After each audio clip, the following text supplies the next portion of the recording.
that I will discharge the duties and I will discharge the duties of my office with fidelity. Congratulations, Thank Governor. you very much. That's right. There's a new governor in town. Democrat Tom Wolf was sworn in this afternoon.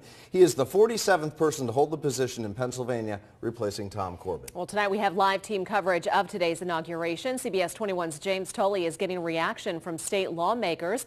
We want to begin with CBS 21's Lara Greenberg live in Harrisburg, finding out what Governor Wolf has in store for our state. Good evening, Lara. Well, good evening, Rob and Tanya. I want you to take a look behind me because crews are still out here cleaning up from these ceremonies earlier today, that inauguration ceremony for Governor Tom Wolf, newly sworn in this afternoon. And today he made a point of putting forth his big ideas for the future of Pennsylvania. Now, there was some disruption earlier from fracking protesters who were in the crowd, but he made sure to stay focused on his speech and insistent on the 3 issues that he plans to fix while he's in office. The next governor of Pennsylvania, Tom Wolf. And with that introduction, Governor Tom Wolf took the stage.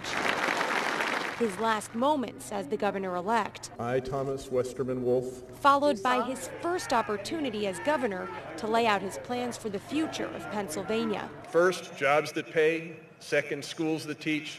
And third, a government that works. With that first goal, jobs, Governor Wolf pushed to bring manufacturing jobs back to the state and used that moment to address fracking protesters in the crowd, some of whom were removed from the stands during his speech. To the protesters here today, I say, help me develop these opportunities in a way that is clean, safe, and sustainable. Wolf also spoke to the need for every student in PA to have a strong, solid education, and for every teacher to have the resources they need to provide one. Our state will never be as strong as it needs to be if some schools have all the resources they need, while other schools are cutting band and football just to keep the lights on. Wolf acknowledged that with the Republican-dominated state legislature, lawmakers will have to work across party lines to accomplish his goals, but he believes they can.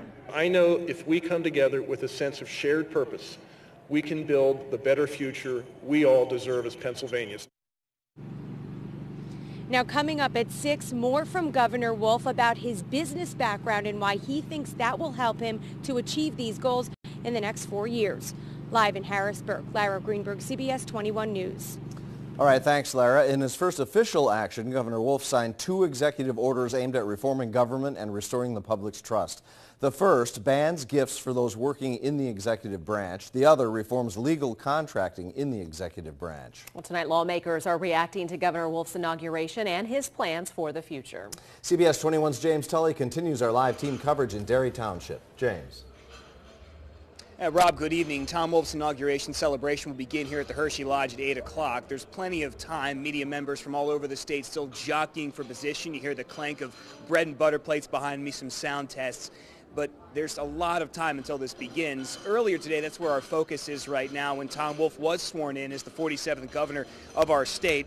Moments later, he acknowledged the need for the government to work together as constructive partners. We spoke to former Governor Tom Ridge, who enjoyed the public embrace of bipartisanship today, saying something like that only happens if both sides make it happen.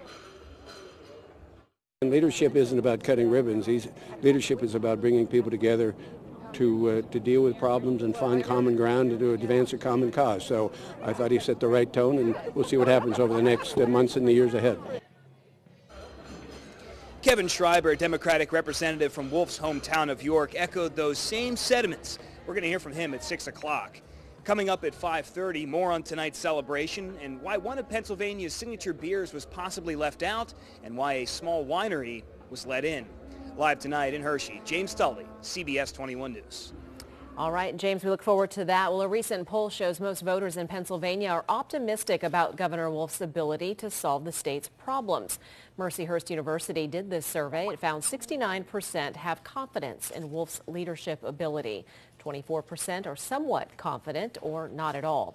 Half say they expect Wolf to outperform outgoing Governor Tom Corbett, while 11% anticipate that he won't. And coming up at 5:30, U.S. Representative Scott Perry will join us. We're talking to him about today's inauguration. And then our political insiders are weighing in on their thoughts of Governor Wolf's ideas and if they think his plans will work. Meanwhile, you can find continuing coverage on CBS21.com, Twitter, and Facebook.